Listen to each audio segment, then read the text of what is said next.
한설 내비역 장군, 트럼프 이후에 미국의 신자유주의와 보호무역주의의 기묘한 혼합. 한국의 대응은? 트럼프 이후에는 어떤 세계가 될까? 미국은 여전히 패권국가다. 패권국가는 세계의 질서를 자신이 원하는 대로 이끌어간다. 러시아와 중국을 중심으로 브릭스를 만드는 것은 미국이 강요하는 세계 질서에 끌려가지 않기 위한 시도라고도 할 수 있을 것이다. 미국은 자신의 이익을 위해서라면 무엇이든지 다 한다. 그런 측면에서 미국은 가장 마키아벨리적 속성을 지닌다.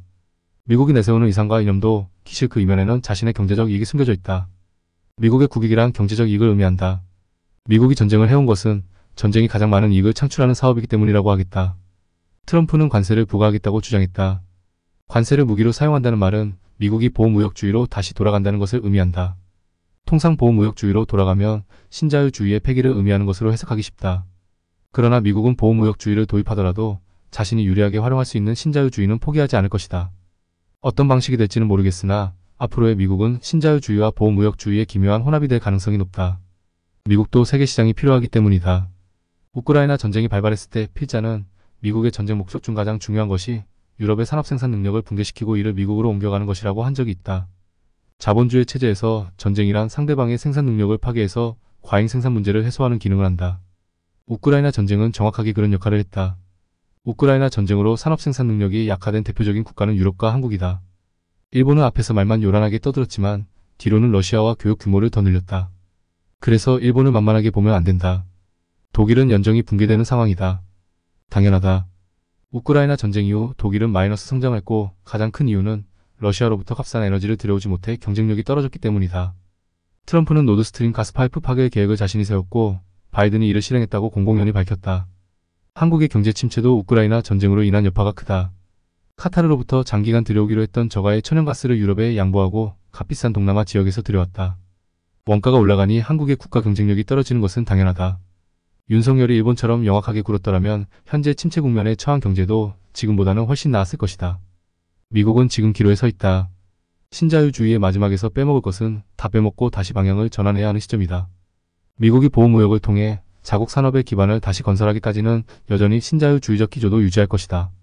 중국과 러시아를 제외한 전 세계는 여전히 애플, 구글, 마이크로소프트에서 벗어나지 못하고 있다.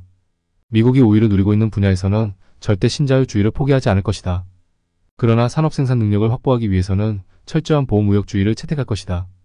한국과 유럽은 미국이 신자유주의와 보호무역주의의 기묘한 혼합의 희생물이 될 수 있는 가장 유력한 대상이다. 한국과 유럽은 안보를 미국에 의존하고 있다는 점에서 공통점이 있다. 한국은 조선의 군사적 위협을 과대평가하고 있고 유럽은 러시아의 군사적 위협을 과대평가하고 있다. 조선의 군사적 위협과 러시아의 군사적 위협은 미국에 의해 확대 재생산된 측면이 많다. 미국은 앞으로 우리가 상상하기 어려울 정도로 독하게 나올 가능성이 높다. 한국은 골수까지 쪽쪽 빨릴 가능성이 높다. 유럽은 민족주의 정치 세력이 등장하면서 미국이 주도하는 질서와 체제에서 탈피하고자 하는 변화의 기미라도 있지만 한국은 전혀 준비가 되어 있지 않다는 점에서 차이가 있다. 한국이 미국의 굴레에서 벗어나는 것은 쉽지 않아 보인다.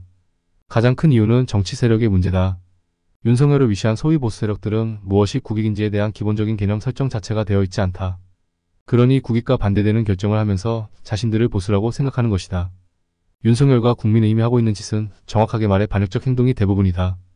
그렇다고 해서 이재명을 중심으로 한 더불어민주당이 국익을 추구하는가 하면 그것도 아니다. 이재명과 더불어민주당은 정파적 이익을 위해 국익을 포기하는 것을 어렵지 않게 자행할 것으로 보인다. 더불어민주당의 또 다른 한 정파를 구성하는 소위 문재인 세력은 윤석열과 국민의힘보다 한층 더 나간 반국익 세력이다. 정권을 장악했을 때 그들의 행위로 자신들의 정체성을 증명한 바 있다. 한국이 지금 가장 시급한 일은 우리의 국익이 무엇인가? 그리고 이것을 어떻게 달성하고 추구할 것인가 하는 목표와 방법을 설정하는 것이라고 하겠다. 시간이 없는데 현재로서는 방법이 없다.